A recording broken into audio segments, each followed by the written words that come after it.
So thank you for that kind introduction. Now, before I actually start, I have some news that it's just come through on an SMS to me, and maybe half the room already knows. I know the mayor knows, maybe one or two of others of you, but they've just given out the Nobel Peace Prize to President Santos in Colombia.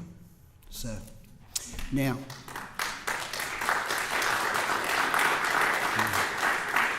and for us, we're all interested in peace. I think that's going to be one of the more interesting dynamics to watch folding out over the next 12 months. In fact, I was in Colombia 4 weeks ago at a big conference down there they had on peace, and had lunch afterwards with the gentleman which had actually negotiated the peace deal. So if anyone's interested in that, grab me afterwards. But I must admit, it gives me great pleasure to be here today at the opening of the Iceland Peace Centre. Now, Iceland has been at the top of the Global Peace Index now for the last 8 years, and I've always felt that it's something which is special for Iceland. And as I look at it going forward, unless something really stupid happens, you should stay at the top of the Global Peace Index for many years to come. Now, in producing an index, that's not good news, because you do like the change for the publicity. But for Iceland, well, it's excellent. Now, it doesn't come by any accident that Iceland is actually at the top of the index. So, if you look at the areas you score exceptionally well on, and I'll just give you some of the areas where you get the highest score possible. And there are other countries which get these scores as well, but not across as many domains as Iceland. So, though you have some violent crime, it's amongst the lowest in the world. You have very, very small number of small arms or weapons, illegal weapons. You have a low police rate. You have no state-sponsored terror within your society, whereas most of the world has some. And no militarisation at all. So, should you bring all these factors together, they make for a very peaceful society. If you look at peace, but there are a couple of ways of looking at it. One is sort of the way we do the Global Peace Index, which is negative peace. The other is actually positive peace. The attitude, institutions and structures which create and sustain peaceful societies. Now, this all works as a system. Societies are systemic in nature. And if we look at the path which Iceland's come on, which you'd say you can see in its history why it's actually so peaceful. Now, I've only been to Iceland a few times, and I've only spent a few days here, but I've been asking people along the way a little bit about the history of the nation. And if you look at the harsh climatic conditions which you live in, historically it's made you come together because you've needed to depend on each other for your sustenance and support. Caught out in a blizzard, you have to go to the nearest house, and if no one's there, you used to be welcomed in. Your laws, then we go back to the Middle Ages, they weren't harsh laws. You had nothing like the persecutions which went through Europe. And the country is one of the oldest democracies in the world. So you create your peace centre, and you're the #1 nation on the Global Peace Index. This history is something which you can use, study, understand, because it's something which can get exported into every peace centre around the world. And that, if for nothing else, is great branding for Iceland. Now, peace really is a relative concept. It's only related to something else. And also, there are many different types of peace. Personal peace is very, very different than the way you'd measure national peace. And when you're looking at the actual peace or the levels of violence, that's a very, very different measure than looking at what actually sustains or creates the resilience so the countries don't fall back into violence. And that's called positive peace. So there are many, many different ways of tackling peace. If we look at the definitions through history, they're many and varied. Peace with justice is a common one, which many people in this room would know. But when we look at the relative nature of peace, we've been doing the Global Peace Index now for a decade. And over that decade, we can now see changes. So we've got the ability, through measurement, to be able to look at the history of peace over that time and the way it's changed. Most people in this room would think the last 12 months has been a disaster. 10 years has been a disaster for peace. Now, I'm going to give you two contradictory messages which you're going to hear, which are going to come out of the facts which were found over the last decade. Last decade, the average country peacefulness has only fallen 2.4%. It's not so much. You'll find over that time, 85 countries actually decreased in peacefulness. 77 increased. So it's fairly line ball. But another way of being able to look at it, as we stand here now over the last decade, terrorism's the highest it's ever been. 34,000 deaths last year from terrorism.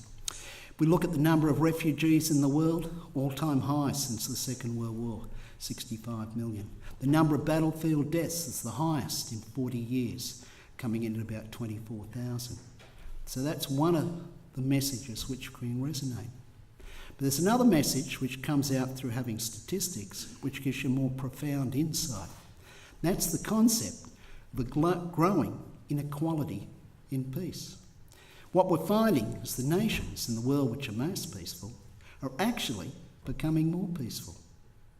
They're stretching away, and this is true for many of the Western European nations. If you went back 50, or even if you went back 100 years, and the records aren't so good, but the homicide rates now are much, much lower. Percentage of GDP spent on the military is 30 to 40% of what it was in the 60s and the 70s. So these nations are stretching to historic levels of peace. If we go to the bottom end of the index, the bottom 10 countries, there, over the last decade, they're becoming more and more violent. And that is this global growing inequality in peace. Now, if you took the Middle East out of the world would have actually become more peaceful in the last decade. So, through having some statistics, you've got the ability to be able to get much better judgment into understanding peace and what creates it. Which, I guess, brings me back to the major challenges facing humanity today. They're global in nature. Things like climate change, ever-decreasing biodiversity, full use of the fresh water on the planet, and underpinning all of them, overpopulation. Unless we have a world which is basically peaceful, we'll never get the level of trust, cooperation or inclusiveness necessary to solve these problems. Therefore, I'd say peace is a prerequisite for the survival of society as we know it in the 21st century. And that is different than any other epoch in human history. The past, peace may have been the domain of the altruistic. But in the 21st century, it's literally in everyone's self-interest. But that poses the question, how much do we know about peace? So, I'm just going to give you a personal antidote. Why am I standing here? I'm literally an accidental man of peace. I never planned on getting involved in peace. So, as mentioned, the charity I've got, it works with the poorest of the poor. And it would have been 12 years ago, I was in northeast Kivu in the Congo, which is one of the most violent places in the world. And I started to think, what was the opposite of all these stressed out nations I was spending time in? What were the most peaceful nations? I did some searches on the internet, couldn't find a thing. Now, if a simple businessman, such as myself, can be walking through Africa and wonder what are the most peaceful nations in the world, and it hasn't been done, then how much do we know about peace? If you can't measure something, how do you know whether your actions are helping you or hindering you in achieving your goals? You don't. If you can't measure something, you don't know the shape, the structure, its texture. Like, background as a businessman, I can't imagine running a business without a whole series of facts. I'm sure the Chancellor needs it to run the university, and I can imagine running City Hall without accurate numbers on your budget. You just can't do it. So peace is no different. If we can't measure it, it's very, very hard to understand it. And this all comes with a cost. So once you actually can measure something and you've got the unit costs, we've got that for 23 different dimensions, you can now start to ascribe an economic value to the cost of violence. And so we've done that through the Institute for Economics and Peace. And that figure comes to $13 trillion globally. That's about 13.4% of global GDP. And those estimates are very, very light. In fact, the real cost is a lot higher because we can only count what we can count. There's a lot of things we can't count, and so they're not included in the study. So $13 trillion is a lot of money. But to put it in perspective, and we'll try and think about something which is achievable, and that's, let's say, reducing the level of violence in the world by 10%. 1.3 trillion.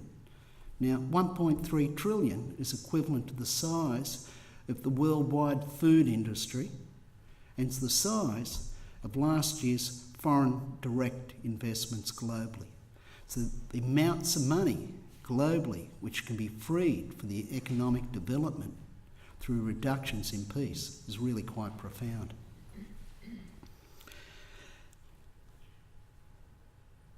Now, I'd like to come around and just talk now about positive peace, because that's the thing which I think is out of this work we've done, which is transformational, absolutely transformational.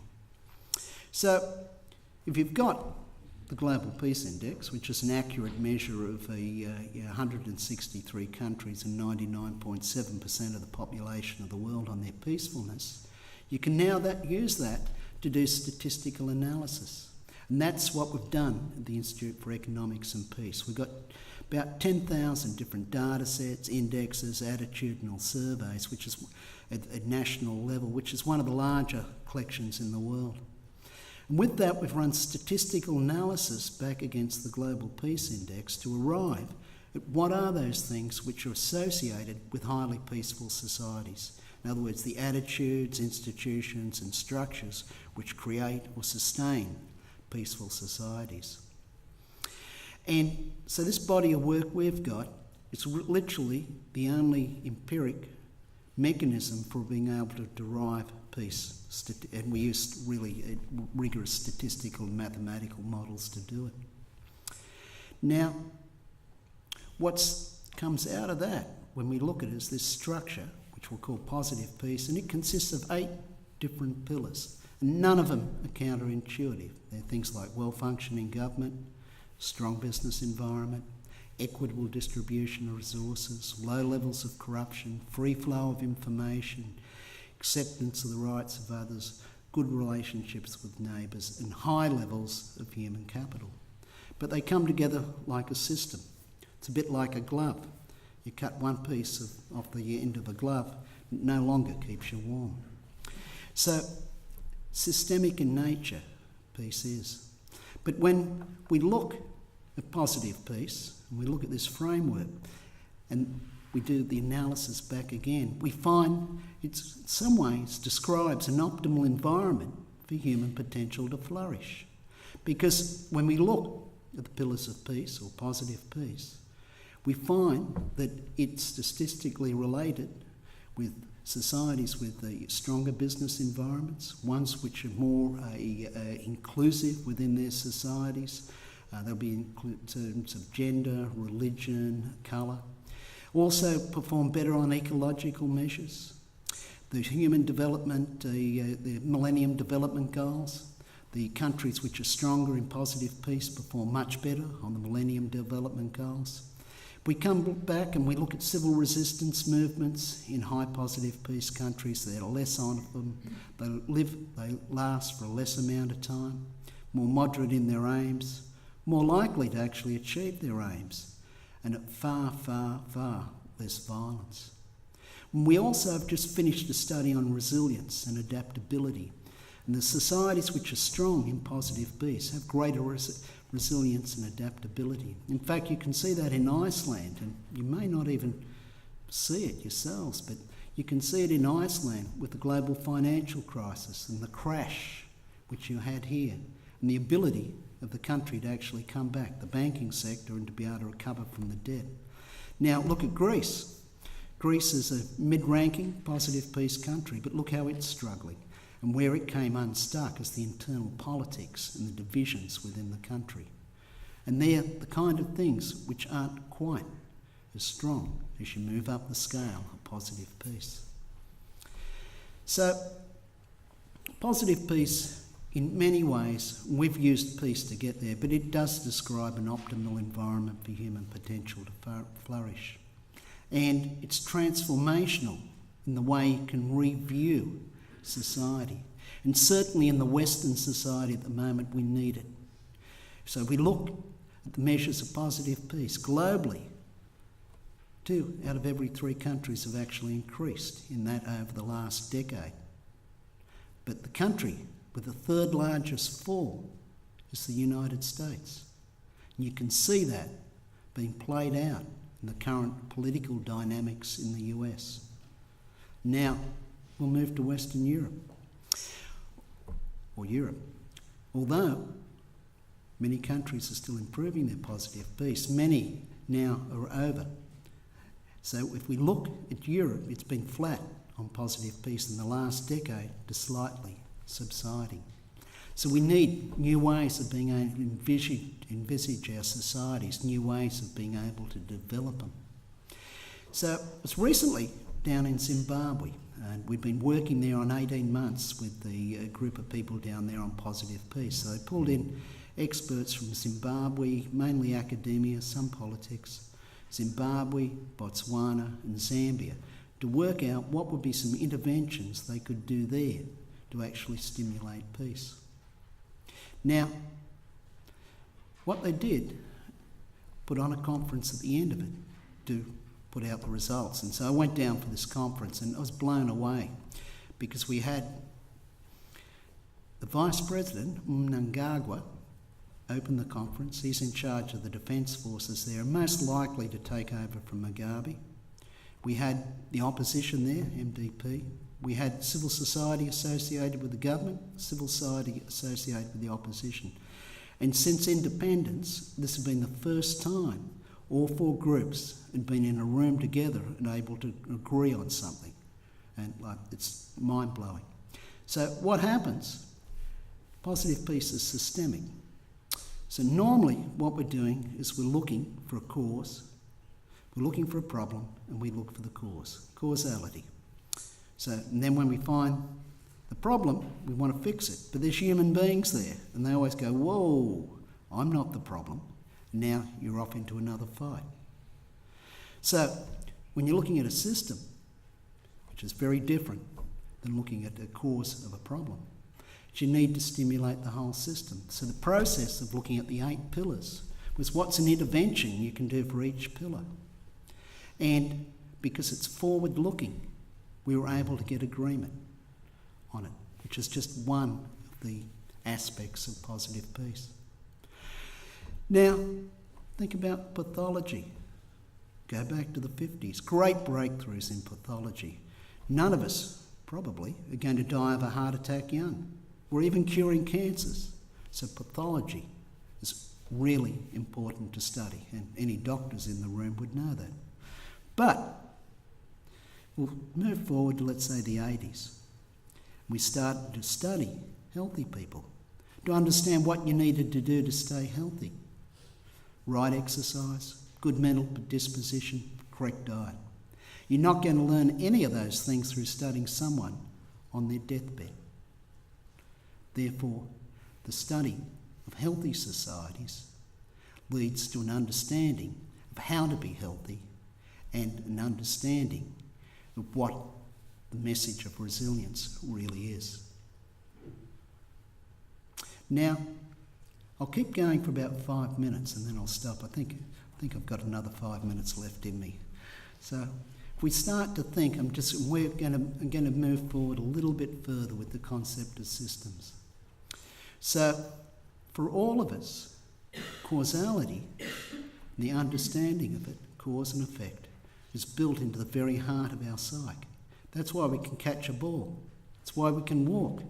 It's why I can actually stand here at the podium. So subconsciously, we understand it and we operate with it, but it's a physical concept. It comes out of a physical world. The whole concept of empiric science arises because of that concept of causality, which means you can study cause and effect in repeatable experiments, and it'll always be the same. The outcome will always be the same. And that's led to your modern breakthroughs in science, which are incredibly important. But a human being is you're a system, you're an organism. We're all a system. And in a physical world, the sum of the parts add to the whole, like a brick wall or a pyramid. Now, but no one here, because of your consciousness, would think that they're not more than the sum of their parts, would they? I don't think you would. So this means that really you're acting in a very, very different modality. There's a whole lot of things which come into this. You have intent. And by extension, societies have intent. And by extension, societies are much more the sum of their parts. So now, as we start to bring this together, we start to these things operating differently. So, if I was to take any of you in the room and talk to you, say 3 people, you're going to take what I'm saying and interpret it differently based on your background, what you might think of me, even the moods on the day. And then, so the outcomes will always be different. So the concept of systems and the way they operate is very, very different than cause and effect, which is the way we usually go about trying to solve our societal problems. Now, the last bit was probably a little bit too intellectually deep, but I think at this point now I'll just stop. And I think the Icelandic Peace Centre, excellent idea, and I think really through focusing on the history of Iceland, you've got something there which other countries in the peace and conflict centres will take up. And the other thing I think is you're a small nation. And there's a whole relationship with small nations and the way they create peace and interact viably globally. And Iceland, by looking through the lens of peace as a mechanism through which you can actually take global leadership amongst the mid-sized nations and small nations. Okay, thank you for your time.